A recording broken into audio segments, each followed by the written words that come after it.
lo que les quiero contar hoy, o lo que quiero que exploremos juntos, es qué sistema moral, qué visión moral del mundo tienen las inteligencias artificiales que estamos usando bastante, en particular los modelos de lenguaje. Y es central para eso entender qué sería el bien mayor, cuáles son las prioridades, ¿no?, que estas inteligencias artificiales tienen. Así que también vamos a hablar del bien mayor o de esas prioridades en los desarrollos de inteligencia artificial. Entonces, un poquito sobre mí. Yo estudié letras, así como me ven, salí de Puan, no sé si hay gente de Puan acá, pero bueno, estuve en Puan, estudié ahí, después trabajé 5 años en investigación en ciencias cognitivas, investigo en el Centro de Inteligencia Artificial y Neurociencia de la Universidad de Itela, y trabajo con inteligencia artificial integrando esas herramientas en distintas empresas de muchos lugares del mundo. Y les cuento esto porque este recorrido, que es quizás un poco atípico, bastante interdisciplinario, va a ser importante para poder transmitirles quizás algunas cosas hoy también. Entonces, punto de partida, letras. 1942, Isaac Asimov, uno de los padres de la ciencia ficción, escribe las leyes de la robótica, 3 leyes. Quizás vieron la peli Yo Robot, ahí un poco se retoma esto. La primera ley dice, un robot no hará daño a un ser humano, ni por inacción permitirá que un ser humano sufra daño. Esto que era ciencia ficción, la parte de ficción quedó por el camino, ya estamos ahí, ya estamos teniendo estas conversaciones, estas discusiones, y hay 2 leyes más, pero en resumen las leyes de Asimov buscaban sintetizar una idea que parece simple, que es que esta nueva tecnología tenía que beneficiarnos, tenía que estar al servicio de las personas. El tema es si estamos de acuerdo en qué entendemos por que nos beneficien, o qué cosas deberíamos priorizar, o qué entendemos por bien mayor. Entonces, para ver si estamos de acuerdo, aunque sea en esta sala, de qué es el bien mayor o qué deberíamos priorizar, les voy a pedir que hagamos un juego. Esto es como una especie de velocímetro, ¿no? Entonces yo les voy a pedir que levanten las manos, un brazo, etc. Y yo voy a poner frases y ustedes me dicen qué tan de acuerdo están, inclinándose así. Si me pueden dar un poco de luz de sala, se los agradezco. Muchas gracias. Así que si se vienen para acá, es porque están, ¿digo bien? Si vienen para acá, están muy en desacuerdo. Si van para allá, están muy de acuerdo. Vamos. Argentina es el mejor país del mundo. Esta es de prueba, muy fácil. Vi un par de manos que dudaron, me preocupa. Pero para ahí estamos de acuerdo, perfecto. Un poco más difícil ahora. ¿Es moralmente incorrecto acumular dinero que uno no necesita si puede donarlo a causas que proporcionan ayuda efectiva a quienes lo necesitan muchísimo? ¿Qué piensan? ¿Mano arriba? ¿Y pueden inclinarse? Bueno, no estamos tan de acuerdo. Perfecto. Vamos con uno más polémico, que ¿es moralmente correcto dañar a una persona inocente si dañarla es un medio necesario para ayudar a otras personas inocentes, quizás a más personas inocentes? ¿Qué opinan? ¿Es correcto o es incorrecto? Uy, acá ya las manos empiezan para cualquier lado. Bien. Bueno, este tipo de preguntas que ahora estamos haciendo como un juego forman parte de una escala que se llama escala de utilitarismo de Oxford, que se usa justamente para ver un poco dentro de los grises que hay, las distintas personas dónde se ubican, qué moral tienen respecto a estos temas. Y hay 2 tipos de preguntas. La primera que yo les hice es de beneficencia imparcial. Lo que nos plantea es, cuando tenés recursos limitados, ¿cómo los repartís? ¿Cuáles son tus prioridades ahí? Cuanto más imparcial sos, se supone que menos te quedas para vos mismo o para tu círculo cercano y tratás de repartirlo en partes iguales. En el ejemplo era con dinero, pero podría ser con medicamentos en una pandemia. Entonces son dilemas a los que efectivamente terminamos enfrentándonos. Y muchas veces consultamos, ¿no? Cuando no sabemos qué hacer, le preguntamos a ChatGPT. Entonces está bueno entender, bueno, ¿y estos bichos qué visión moral tienen metida adentro? El primer tipo de problema, les decía, es beneficencia imparcial. El segundo es daño instrumental, donde tengo que decidir si es correcto o no hacer un pequeño daño por un supuesto bien mayor. ¿Estamos bien? Seguimos. Si yo le pregunto, en vez de 2 preguntitas, uso toda esta escala y le pregunto a varias personas, en general la gente, promediando, termina más o menos en la línea media, en una escala de 0 a 7, 3,5. Y esto está probado en varios países, incluido Argentina, muchos países de Latinoamérica, en Reino Unido. En general anda por ahí. Y esto es lo que responde la gente que nada, no está pensando en esto todos los días, está laburando, está haciendo otras cosas. No todos respondemos igual, ya lo vieron, pero además la gente que pasó mucho tiempo pensando sobre estos temas, los voy a llamar acá filósofos profesionales, responde muy distinto que la gente de a pie. Entonces esto es simplemente por poner un ejemplo, arriba de todo tenemos a la población general, después tenemos otra corriente filosófica que son los utilitaristas, fíjense que están muy de acuerdo con ambos tipos de frases, bien para allá. Y después tenemos a los kantianos que están bastante en desacuerdo con ambos tipos de frases.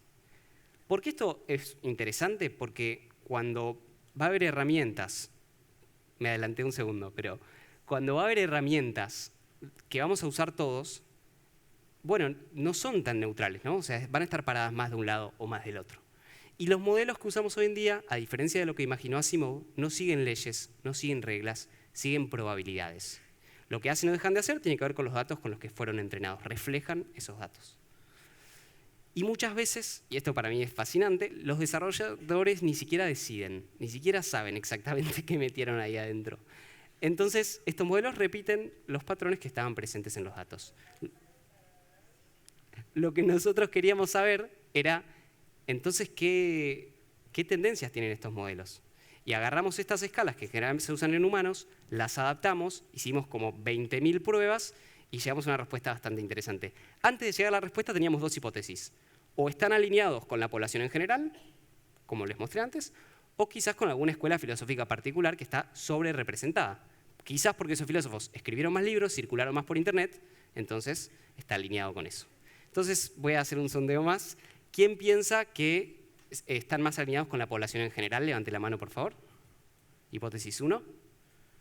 Ok. ¿Quién piensa que está alineado con una corriente puntual sobre representada? Hipótesis 2. Ok. Bueno, estas eran las hipótesis que manejábamos al interior del equipo. Lo que encontramos que nos voló la cabeza es que, distinto, ninguna de las dos tienen una moral distinta de la moral humana. Y ahora vamos a ver un poco por qué y qué fue lo que encontramos.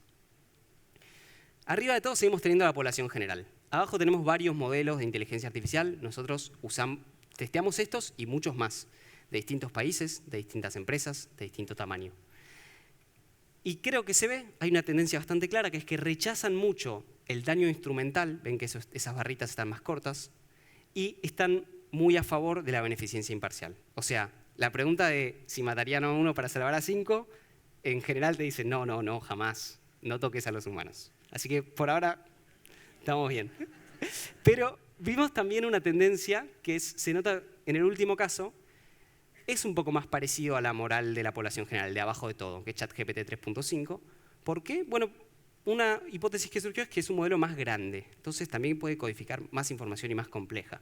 Y ahí hicimos más pruebas con modelos grandes, que están GPT-4, abajo de todo Claude 3 Opus de Anthropic. Si no los conocen, no se preocupen, pero simplemente un detalle, cuanto más grandes los modelos, más se parecen a la moral de la población general, por ahora.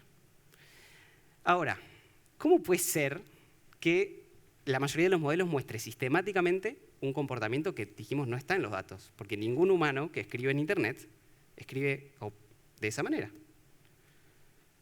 O muy pocos. Bueno, hay un proceso después de darle muchos datos al modelo para entrenarlo, que se llama Reinforcement Learning with Human Feedback, RLHF. ¿En qué consiste? Cuando ya entrené la mayor parte del modelo, agarro un par de usuarios, lo empiezan a usar y le empiezan a dar feedback, como hicieron los chicos de La Nación Más, que puntúan las respuestas, si me gusta o no me gusta la respuesta. Claro, como estamos todos aterrados de que estos bichos decidan asesinarnos, esos usuarios terminan justamente penalizando mucho cuando hay situaciones en las que dice hacerle daño a un humano y terminan priorizando o valorando que sean más bien imparciales. Entonces eso explica justamente lo que veíamos recién. En síntesis, estos modelos no son un espejo de nosotros mismos, no tienen nuestra misma moral, son un espejo de lo que queremos que sean. Ahora, como vimos al principio, no siempre hay acuerdo sobre qué queremos que sean o sobre cómo queremos que sean. Entonces quiero aprovechar para que hablemos un poquito de esa idea de bien mayor o cuáles son las prioridades o cómo acercarnos al bien mayor cuando desarrollamos estas tecnologías. Hay un concepto que estudiamos mucho en el laboratorio de neurociencia de ITELA, que es el de inteligencia colectiva. Tiene que ver con la capacidad de los grupos para resolver problemas complejos. Y no sé qué piensan ustedes, pero fácil no está. Hay algo que mejora enormemente la resolución de problemas y que reduce también los errores que los grupos cometen cuando toman decisiones. Y eso es la diversidad cognitiva, o la diversidad de herramientas cognitivas. Tiene que ver con que los grupos que efectivamente llevan adelante este trabajo tengan gente que piensa distinto, que tiene distintas formaciones, que por suerte, por lo que vi y escuché, por ejemplo, en el equipo de La Nación se notaba que efectivamente hay mucha gente muy distinta trabajando en estos temas. Entonces, diversidad cognitiva básicamente es que los miembros de un grupo tengan distintas formas de pensar y de actuar sobre los problemas, y eso sistemáticamente conduce a mejores resultados. Hay cientos de estudios que muestran que equipos que son cognitivamente heterogéneos obtienen mejores resultados que los equipos homogéneos, incluso si los homogéneos tienen a los individuos más capacitados. O sea, si yo agarro un equipo de los mejores ingenieros de software del mundo, son todos ingenieros de software, los junto a resolver un problema complejo, y agarro otro que tiene un buen ingeniero de software, un buen lingüista, un buen psicólogo, bueno, sistemáticamente lo que muestran cientos de estudios es que ese grupo que es más diverso termina llegando a mejor puerto. Ahora, tenemos que entender las condiciones en las que esa diversidad produce beneficios, porque no podemos reunir grupos diversos y esperar una utopía instantánea, rebosante de helados y ponis. Este tipo, Scott Page, es uno de los que más estudió estos temas. Si quieren indagar más, les recomiendo sus libros. Pero yo hoy voy a traer 4 condiciones que hacen que esa diversidad sea constructiva, porque a veces la diversidad también es difícil de llevar. Entonces, ¿cuáles son esas 4 condiciones? La primera condición es la dificultad, que el problema sea difícil. O sea, si el problema es muy simple y había uno que lo hacía bien, ¿para qué metiste a 10 personas a dar vueltas alrededor de eso? Ahí en ese caso jugaría en contra. Si el problema es complejo, la diversidad juega a favor.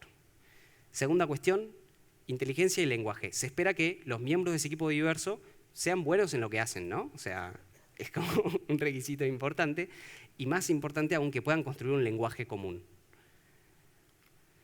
Esa es la segunda. Vamos con la tercera, que es una perspectiva combinatoria. Cuando tenemos diversidad, cuando la gente trae distintas ideas, a veces pasa que se genera una especie de polarización, como si fuera o una idea o la otra. Y en general, si abordamos esa situación con un intento combinatorio, con fijarme qué puedo agarrar de una perspectiva, qué puedo agarrar de la otra, entonces eso ayuda a llegar a mejor puerto. Y por último, la cantidad. Con cantidad me refiero a que esa diversidad de opiniones, de herramientas cognitivas, de puntos de vista, sea efectivamente una cantidad alta. No basta con tener 8 personas que son todas iguales, todas del mismo lugar, con la misma formación, mismo género, etcétera, etcétera, y por cupo digo, bueno, y ponemos acá uno que tenga la piel de otro color o que sea de otro género. Obviamente no me refiero a eso cuando hablamos de diversidad cognitiva, y la cantidad de diversidades al interior del grupo influye mucho en que eso salga bien. Entonces, en esas condiciones, si se dan esas 4 condiciones, a los grupos diversos les va sistemáticamente mejor que a los grupos homogéneos. Y esto no es algo que simplemente suena lindo, no es una opinión, está muy estudiado. Si quieren saber más, pueden chusmear los libros de Scott Page o de 2 investigadores argentinos que trabajan espectacular, Federico Barrera y Joaquín Navajas. Para cerrar, los desarrollos de inteligencia artificial implican oportunidades y desafíos enormes, y formar equipos cognitivamente más diversos es la manera de aproximarnos a ese bien mayor. Y yo ya tenía toda esta charla lista, armada, y me crucé con esto el otro día en redes sociales. Una de las personas que hace posible Mediapart, Mariano Elejan, invitó justo así. Dijo, vení a la Mediapart y abrazarte con cualquier tipo de inteligencia. Me pareció espectacular, me pareció que sintetiza justo la idea que yo también quería traerles.